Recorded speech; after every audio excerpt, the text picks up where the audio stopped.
Should be. Hi, everyone. Welcome back to Cards and Channeling Meetup. I sound like this because you're like the second person I've spoken to today. My voice doesn't really settle in until like 2 o'clock. Okay, so you still have this is my waking voice, aka my dreaming voice. So what's interesting about this reading, if I have the cards correctly, if I have understood the cards correctly, there's this deck I used to use a lot. And then I stopped using it because as I was reading it more and more, I was kind of like, is this deck racist? It was like they talk about the four races and they're like white, red, I think there's a yellow one. And then instead of black, it's blue. And at first I was like, whatever, maybe this is some like alien shit. You know, some people are like, I'm not blue, whatever, which I don't care. But then as I was reading more and more and they kept referring to people, I was like, is this deck racist? So anyways, I had put it down. I had put it down for a few years. I just didn't need to deal with it. But now that I am in a different chapter in my life, I would tell you what it is, but I don't know. I just know that there's been these signs and demarcations that I am in a new chapter of my life, of this being one. And this deck has stepped up again and it wants to do the whole reading. And the reason I think this is weird is because this is a very like intense deck. Even when I found it online as a reprint by happenstance, but otherwise you could only like find the books. It's very hard to find the deck now. So with no further ado, that deck is the Gaia Matrix Oracle by Rowena Pattee Kryder, PhD, Dr. Rowena. Okay. This is a very interesting deck, so I'm just gonna get into it. I have no idea why this wants to be the deck for the entire key card reading for November, but I'm guessing. Let me just double check. Okay. I mean, whatever. I am simply a channel. I do not decide. So why I think that's interesting is simply because one, these cards are each have a lot in them. So I'm gonna have to like read from the book. I can't even, I mean, I can riff off the book, but this is a deck I was more or less studying as a practitioner. It's not a deck that I use casually, and this is the kind of deck my friend literally in New York pulled from this deck a year apart, and she pulled the same card. It was like this deck left the state and this time zone just to come back and say, I already said what I said. So it's not only that kind of deck, but it's also just sort of intense. So that leads me to believe that November is more or less a portal of sorts. Whatever, every day is a portal, yeah, but like there are bigger ones and there are smaller ones. And we are, as Bashar would say, threading the eye of the needle. Yeah, we are coming through the eye of the needle. Interestingly enough, because I grew up in church, I happen to also know that reference in the Bible is not necessarily about needle and thread. It's actually about a door. Apparently in this town, there, I think this town was called Needle. And they called the door the eye, and the door was low set in the, I guess, walling, and it was low set so that camels would have to bend down for them to check people's stuff, so that people couldn't just run around willy-nilly. So the reason it was hard to get through the eye of the needle was because you had to bend down to get through it. I don't know why that's relevant because I haven't turned over these cards yet, but we are now going to pull from, again, the Gaia Matrix Oracle. As you know, our concern card is our first card. What is objectively going on? What's happening? And our first card is the Antagonists. Okay, so let me just zoom in for you here. I'm so glad I used my phone today, so that it's not actually shit quality. So it's 6 antagonists: love, desire. You see these motherfuckers here in the middle, just scrapping it up, being dramatic. Girl got kicked in the face. And then we also have soul conflict. And then we have protection, and we have shadows. So once again, I'm gonna have to read this from the book because this is unprecedented. I have to figure out even what I'm gonna read from the book. So let me ask real quick. No. Yeah. Yes. No. Okay. So our concern.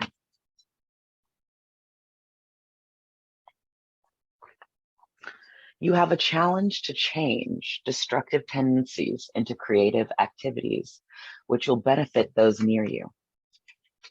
Okay? You must first recognize any frustrated desires you may have and trace what you have repressed back into anger. Uncover your anger and you will find hurt, a wounding that you may not want to admit. And what is behind your wounds but frustrated desires? Antagonism is all within yourself. Accept it as a process of learning. Broad is the way to destruction and narrow the way to life. You need to fight against yourself to create a contest of the creative and destructive self. One desires to escape and the other desires to detain. One longs for freedom and the other loves slavery. One wants to fight and the other seeks only peace. The antagonists within you are bound up together. The passions of desire and hate play an important role in the development of your soul. The antagonist contest within you can only be transformed and dissolved. It cannot be won. Sidebar, something that Bashar said to people recently, and if you're listening, yes, narrow is the way, exactly, Tamil. And something that Bashar says, and for casual watchers, whoever you might be, Bashar is like an Abraham Hicks adjacent type of vibes. But someone was asking about why we characterize healing and like overcoming disease as going to war. They were like, why are we so fixated on this that we even talk about our on a cellular level, like our cells going to war, like not even our cells can be at peace. And something Bashar explained was like, it's not actually that your T blood cells or whatever those cells are that fight off infection. He's like, it's not that those are fighting them off. It's like, it doesn't actually fight off infection. It incorporates it and transmutes it, right? So it's like your white blood cells are grabbing the illness and giving it like a big ass fucking hug and being like, just chill, dog, like it's gonna be okay, like we're gonna get better. And then eventually the disease just dissolves itself into the healing. Because of course we're not, who wants to be okay, I know I'm asking humanity, okay, but like, who wants to be suffering all the time? Who really enjoys that? Nobody knows. Nobody likes that. Nobody wants to be on the receiving end of terror and oppression and abuse and neglect. They may reciprocate that because they received it, but no one is like, yes, this. And when they are, it's within particular contexts. Whether they're sadomasochists or whatever, it's like in particular context. It's probably not in every fucking context. And for the rare person that's the case, it's like one motherfucker. Okay, so sidebar, back to the reading. You can now change what is repulsive to you into a power of equanimous strength. You can now change any addictions you may have into creative energy. You can now transform the poison of hostile thoughts and feelings into the medicine of a harmonious life. How can you fulfill this change where all that is negative, useless, and ephemeral in your life can be made solid, peaceful, and stable? First, you need to accept that the antagonism is within yourself. No matter how much you project blame on other people, circumstances, or things. Second, you need to see specifically the sources of the negativity within you and forgive yourself any guilt you may feel. After all, the antagonist is an archetype founded in the primeval process of creation. As told by world myths, Cease blaming others, but also cease blaming yourself. And look at the negative tendencies you experience calmly. Just observe them. Third, you need to have absolute faith in your true self. Surrender your will to divinity and ask to be released from any antagonism you feel. Faith has a consistency in quality. Fourth, you need to have the clear intention to transform your negative reactive self. Intent includes emotional commitment as well as faith. Separation of personal intent from divine intent is the very root of any negative reactions you may have. Like I like to tell people, existence didn't lose your motherfucking address. That shit was for you. It was for you, okay? Fourth, you need to have a clear intention of you have to have a clear intention to transform your negative reactive self. Intent includes emotional commitment as well as faith. Separation of personal intent from divine intent is the very root of any negative reactions you may have. In the school of life, as you descend into lower and lower realms, through your reactive helplessness, you will need to bring intent right in the middle of any confusion you may feel. Vow to yourself that you are going to leave your old way of life insofar as it is not truly you, and never go back. Fifth, you need the discipline to enact your vow and intent. This involves crossing your inner psychological desert as Moses crossed the Red Sea. You need to confront and train the dissension within you step by step, slowly, consistently, with clear determination.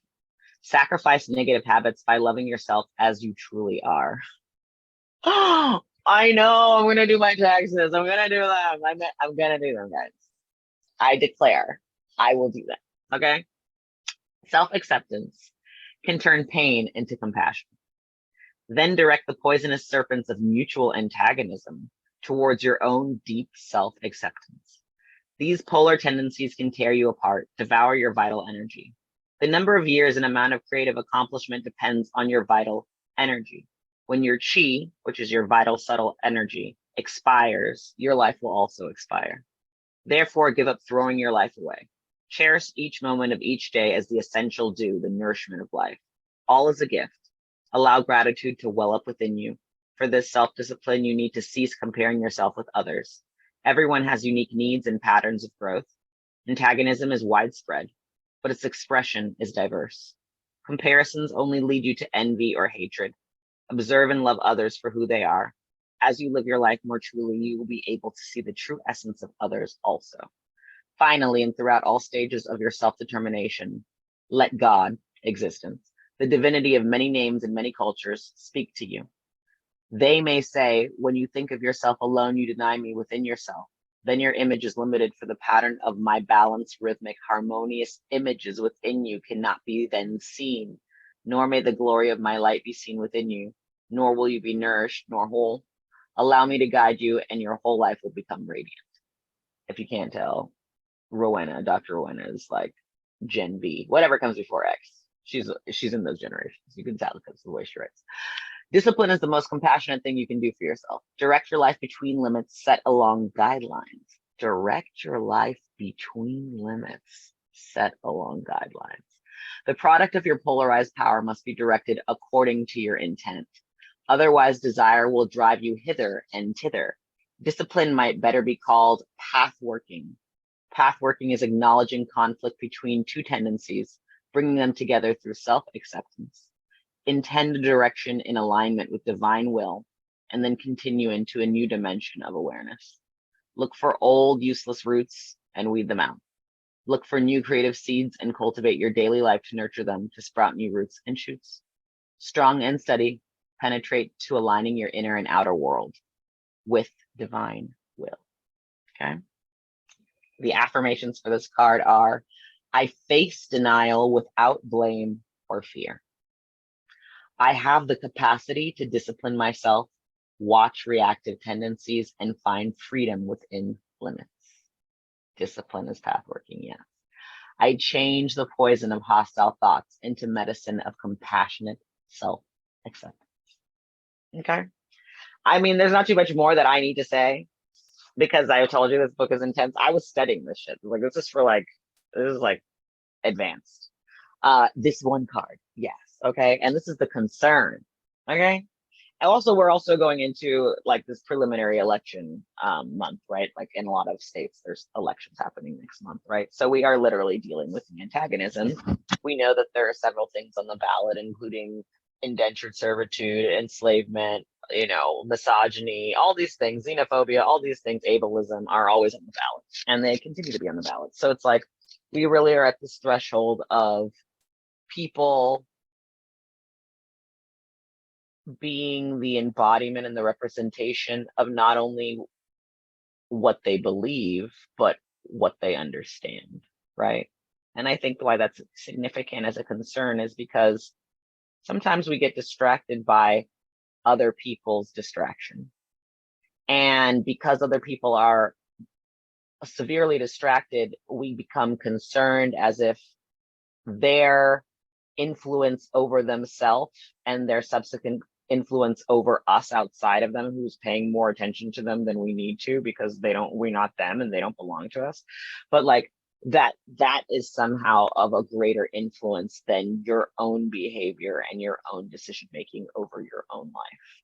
And so we get into the state of paralysis where we're waiting for other people to change too, as a reflection of the fact that we know what we know, or we actually changed. And then that fucks you up, because that puts you in a dimension that's actually less advanced than it could be, because you are choosing to repress your own growth in hopes that others grow too. And why I think that's just tragic is because for people, for instance, who,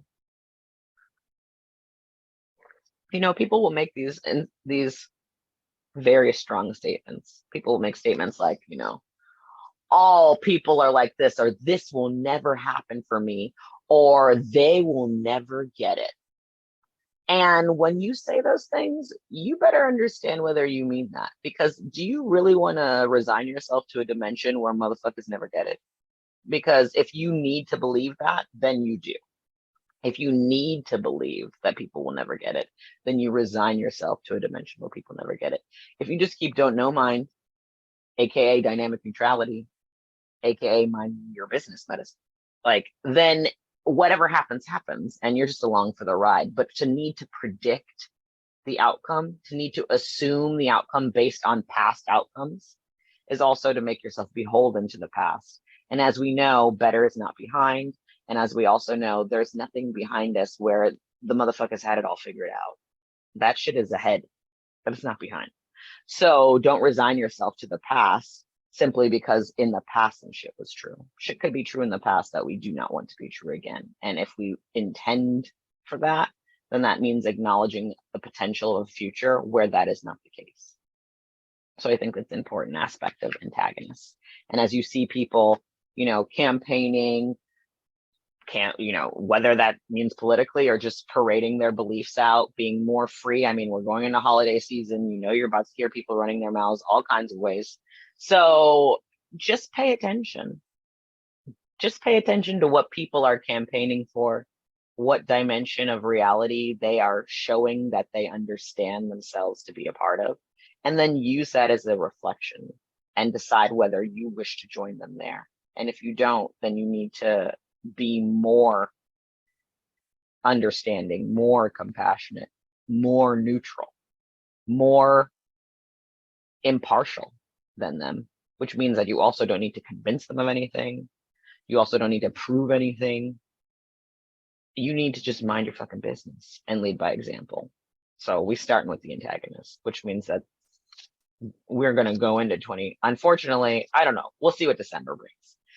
As I said, I cannot predict assume the outcome, but this is giving me the impression that perhaps, the Lovers and the Chariot year is going to have a little bit more fusion than, like just houses side by side. I feel like there's a little bit of leaning that's going to be going on at the end of this year.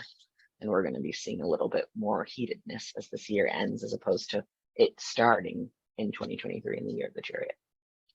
Now we go on to the opportunity obstacle. Okay. Like, about to do this, just looking at the chat. Yes, this one card. Okay, so our opportunity obstacle, which is how we are using the concern, right, as a stepping stone or as a roadblock. Life Mother, number 12. So we have planet, elements. These are the corners, yes? You see the mother.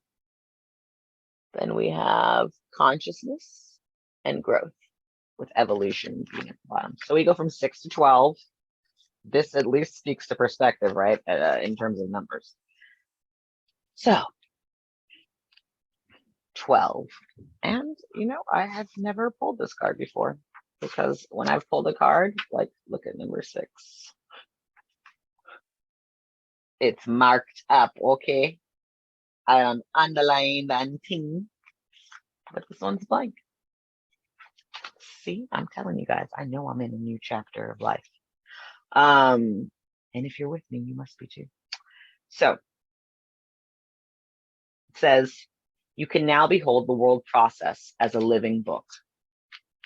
Evolution, of which you are a part and which recapitulates within you, is a fusion of spirit and matter woven into sentient forms. The Life Mother is a prelude to the enlightenment of the earth through the innumerable patterns of minerals, plants, and animals in the earth's great body. You can know yourself through her and know her through yourself. How so? Realize that matter too is light, vibratory essence. Step down so that atoms can weave together forms, creating organic life. The supernal light, the diamond light, becomes star and sun. Star and sun becomes flowers and eyes. Flowers and eyes develop not only sentience, but consciousness. You bear within you the consciousness to behold yourself as sentience and as life.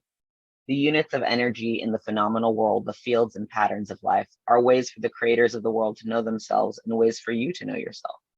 Know yourself as light transmitted, refracted, reflected, and metamorphized into cytoplasm and protoplasm, colloidal dynamics and crystallized tectonics. God geometrizes within you. Realize the power and beauty of nature within and all around you. The angles of crystallized substance determine the atomic elements that support you. You are now undergoing an evolution, not only of your consciousness, but of your body. You may feel a dissolution within consciousness and bodily health, but this is just a stage of evolution, okay? You may feel sick, okay? But she was purging, okay? You may feel a dissolution within consciousness and bodily health, but this is just a stage of evolution. Like the process of cell division, there is a prophase, metaphase, anaphase, and telophase. Then there is a stage of rest where you are able to pause from transformation long enough to develop a self-image, right? Fuck, who am I now? Who was I? Cognitive dissonance between who I used to be and who I am now, aka ego death, okay? All self-images are but temporary consciousness structures. Your challenge now is to accept the metamorphosis of life, circumstances, and consciousnesses happening now. The important thing is to be grateful to the sources of life, to allow wonder to open your eyes to nature's many forms, and to feel, intuit, and become clear on the direction of your life. Telo means direction, purpose, and completion. The telophase of your life process suggests purpose. What is your purpose? Look deeply into the many growths and errors in your life. Examine the successive stages of orders in your life. Look at your life as if it were a melodic line, a geometric formal equation, and then seek to discover the archetypal image of the Life Mother within it. The sympathetic resonance between you as perceiver and you as perceived will reveal one dimension within another, as you see similarities and differences between you and nature as a whole process. It will benefit you to become aware of the ozone umbrella around the Earth, which has leaks in it due to nuclear radiation explosions. Seek to heal this important auric shield of the Earth by whatever means, political, ecological, with prayer and consciousness. Observe any weaknesses you have concerning pollution in your environment. Heal your own auric shield. Become aware that as the environment becomes imbalanced, you become imbalanced, and vice versa. Cease being a victim of circumstance and allow the Life Mother within you to pour out renewed energy and to recollect and gather new forms of life. This may mean a reorganization of your daily schedule or place of work. Being aware of rough edges and imperfections enables new evolution. Become aware of sacred zones on the Earth or near where you live. Cultivate connections with spiritual vision and voices at sacred sites. Embrace trees. Talk with animals and flowers. Participate in rituals of nature's renewal. See how solids are more volatile and transformed into essences like the plant that flowers and gives off scent. Experience the refinement of your consciousness as the scent of a life mother. Affirmations for this card are, I am aware of the beauty of evolution in nature and in my own body. I take action to heal the earth by my awareness and by community action. I am one with all of nature, and my life is a healing ritual for the earth. As Bashar says, you do not change the world. All time exists at once. All worlds exist at once. You just change yourself and you shift to the dimension of earth. That version of you is already on. So why I think that's significant after Antagonists is because it's always both and, right? It's like you're never just fighting battles. You should also, like, if we're at war somewhere in the world, we need to be planting seeds, right? Planting trees, because one, it's a holistic organism. So, you got to take care of the whole thing. And then also because, like scorched earth policy, this card, scorched earth, well, I got fucked, so everyone's going to get fucked. Or, let's just make it so the land, because scorched earth just means like, we're going to destroy everything, right? And for you to be willing, like, let's just think about this on like a philosophical, ethical, moral level. But for you to be willing to destroy everything in order to destroy one thing, that is missing the forest for the tree, right? That is like literally the fucking definition of missing the forest for the tree. And why I think that's important is because the goal shouldn't just be, the goal is never to destroy, right? Destruction is easy. Like, anyone can destroy anything. We destroy things by accident all the time. Nature destroys shit by accident on a regular basis. This is not, you can destroy in one moment what took thousands of years to build. So destruction is not the revelatory aspect of existence. Creation is the revelatory aspect of existence. So it's like, as you're watching the world sort of show its ass, don't be so distracted by being mooned that you don't live your life, right? Like, yeah, when you look at the television or when you look through social media or when you're talking to people through the phone, they may be communicating to you that they think that shit is going to hell in a handbasket, but that is them communicating to you what they understand. And in addition to communicating to you what they understand, they're also giving you an opportunity to decide whether that is the world that you live in or not. And if it's not the world that you live in, it's because you believe that in the world that you exist in, you do things differently. And so you do things differently. And you invest in the doing things differently as much, if not more so, than you invest in being distracted by how things repeat themselves and repeat themselves and repeat themselves. It's just like fucking rubbernecking. I was just in traffic yesterday because there was an accident, and everyone near the accident was like, and as soon as you passed this little area, the traffic sped up again. And I was like, what is that about humanity? Like, what is that obsession of not minding your business? Like, what do you think it gets you to do that other than a fucking bottleneck traffic jam in the middle of a freeway where it's supposed to be a place of movement, right? It's like, are you not here to live? Are you not here to do? Are you not here to be? And are you just going to be distracted and caught in traffic because other people have decided to do otherwise? So that's the kind of life mother energy that I get. 12 is also my lucky number, so I have a special place in my heart for that. Now we have the advantage, the aversion card, right? What about our character is helping or hindering the motherfucking situation? And what we have is, old earth, formative world. We have vortex, dimension. You can see the image. You see the skeleton dancing. We have some light beings. Life mother is in this. So that's like saying, and it's also in the top, right? Ooh. And it's pointing up. So that's a good sign for us in terms of our character, right? We're using the advantages and the aversions.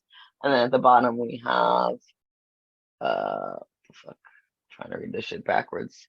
Inertia and consciousness, natural evolution. So we go from evolution to natural evolution. This is good. Also, these kinds of cards, the old world, old earth, formative world, these are like the major arcana of this deck. And these are like the minor arcana, equivalent-ish. So old earth, formative world. It's so funny. I was looking at this deck when I woke up, being like, I guess I'll pull a card for myself tonight. And it was like, bitch, you got to pull all the cards right now. Old earth, formative world.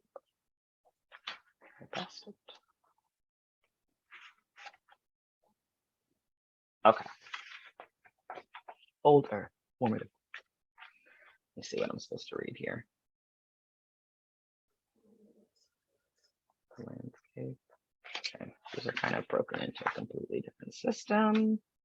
They don't have affirmations. Okay. I'm just going to read it because this is what the deck told me to do. Okay. Being a part of the whole of nature as an evolutionary transformation process is a powerful way to both get involved and to learn to release attachments.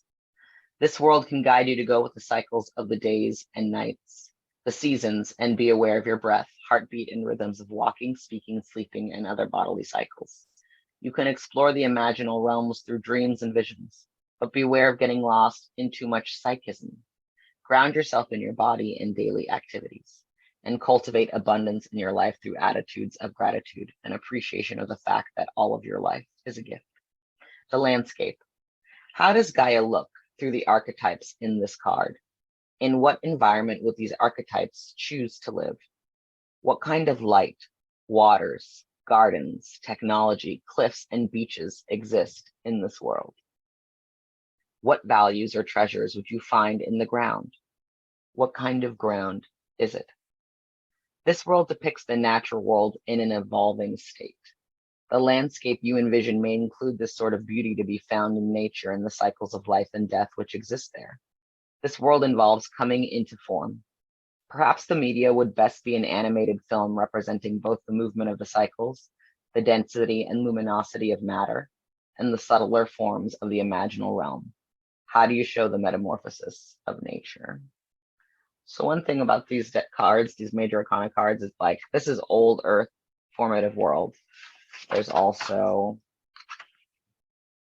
old earth, spiritual world, old earth, creative world, formative and fulfilled. And then there's new, fulfilled, creative, formed, and spiritual, right? So it's also talking about like the evolutions of earth as an entity and as a consciousness that has born life, of which we are just one generation of that. And so a part of the exercises for the major arcana cards are sort of those questions. If you imagine a new world, what are the archetypes? What kind of light, waters, gardens, technology, cliffs, and beaches exist in that world? So this card is often a call to sort of actually build the reality, imagine that reality, but like to build it through imagery.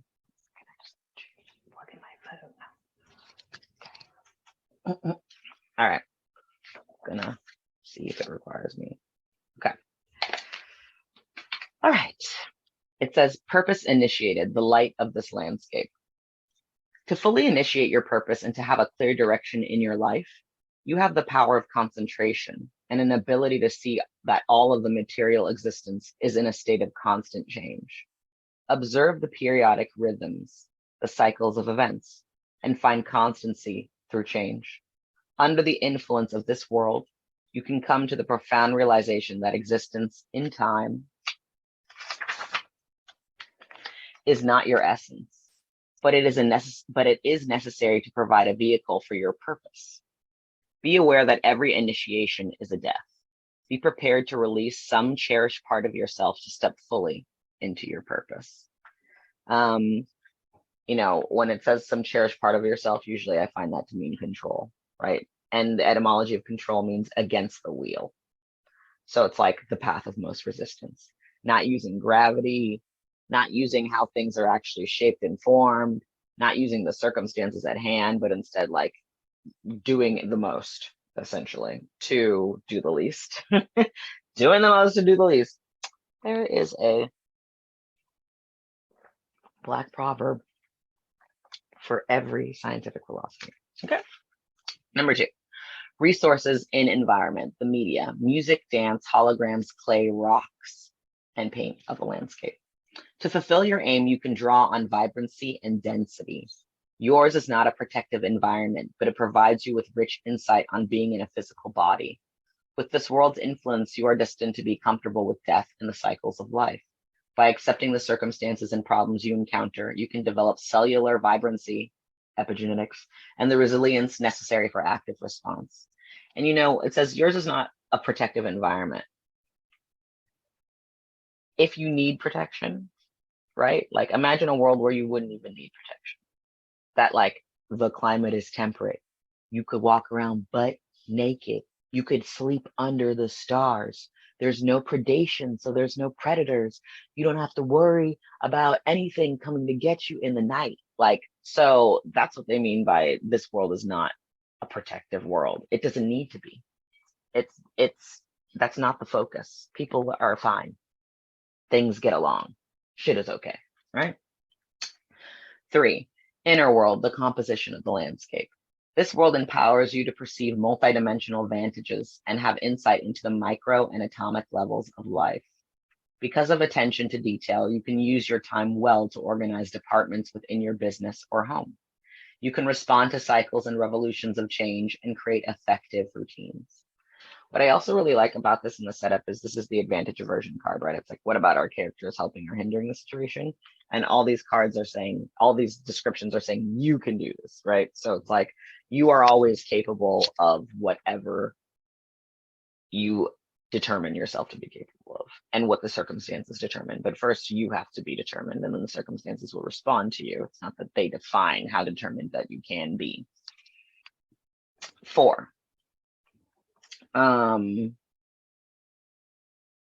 Purpose founded inwardly as values, the treasure in the ground of the landscape. This world influences a very firm ground of values. You can clearly value the lessons of the earth and life cycles. This world enlivens your awareness of your breath, your body, and your feet on the earth. Your profound connection to this planet helps you invoke visions and dreams that can be a door to the spiritual realms. 5, that was pretty self-explanatory, so I'm just going to keep pushing. 5, healing resources in you, the watering landscape.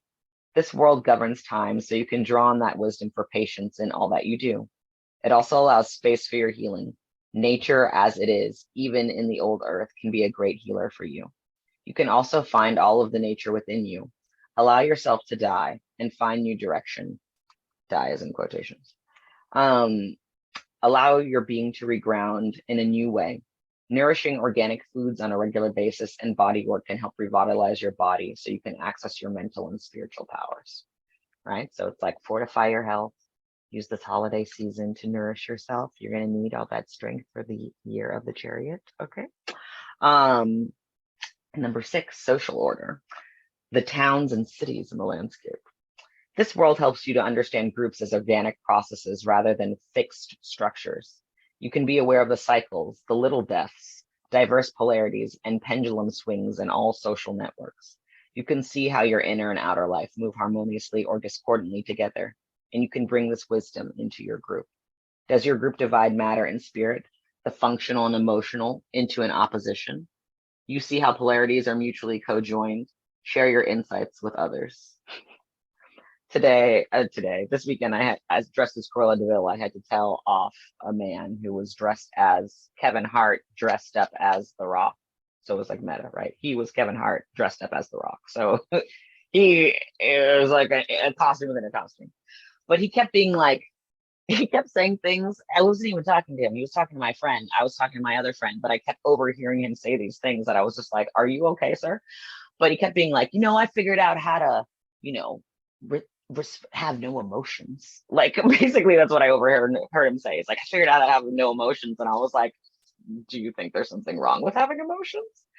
And he was like, no, but I just figure it's easier not to have them. And I was like, yeah, that could be true, but that's not possible. Like you're always feeling like emotions are a part of life that are unavoidable.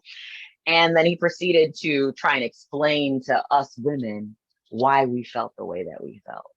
And he was like, the reason that you feel intimidated by me, no one said that, is because I'm standing up and you're sitting down. This is literally it that what came out of his mouth. I was like, I was like, what? He's like, yeah, that's why you don't like what I have to say.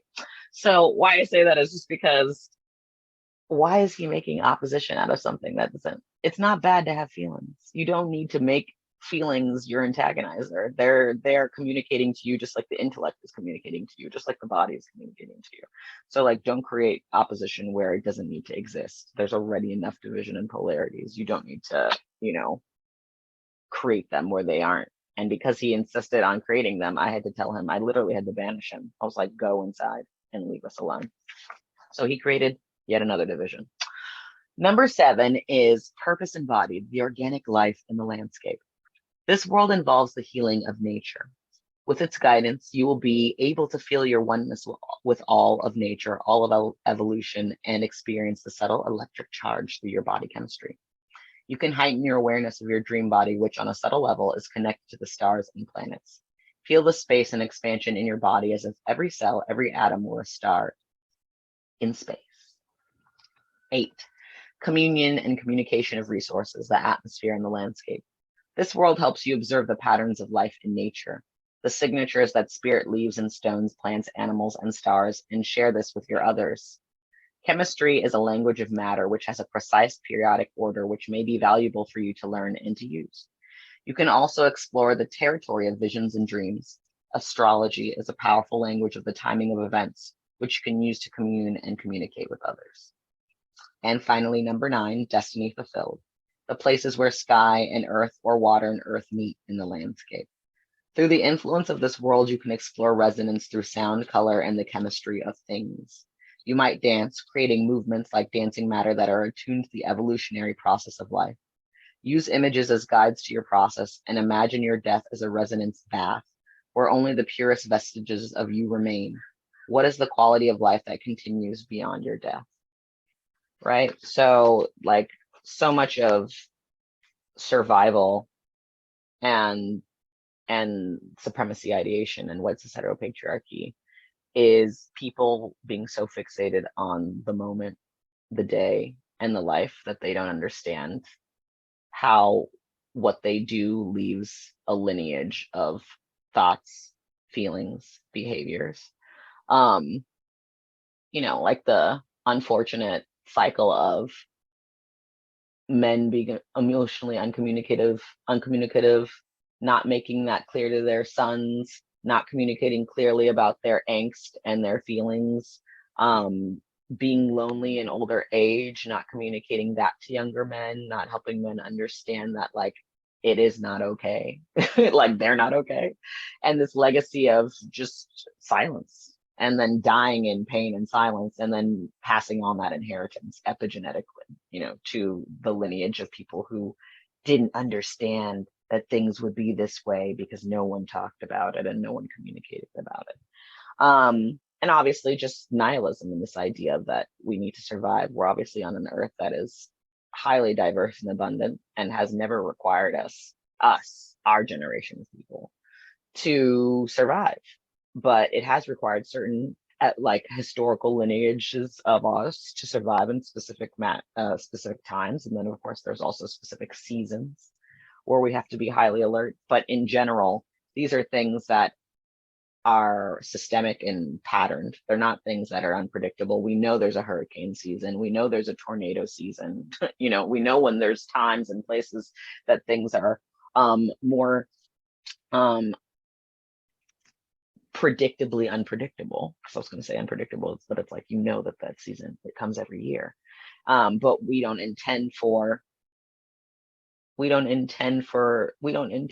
thriving. We don't believe that is possible. So we create systems of survival. We don't create systems of sustainability because we don't actually believe sustainability is achievable.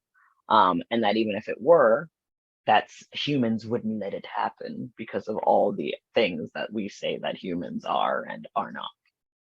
So now we shall do the key card, and then I'll do individual cards, not from this thick book. Once again, I tell you, I don't know why this particular book decided to come up, but it decided to come up, so I do my job. Our key card is, let me do this.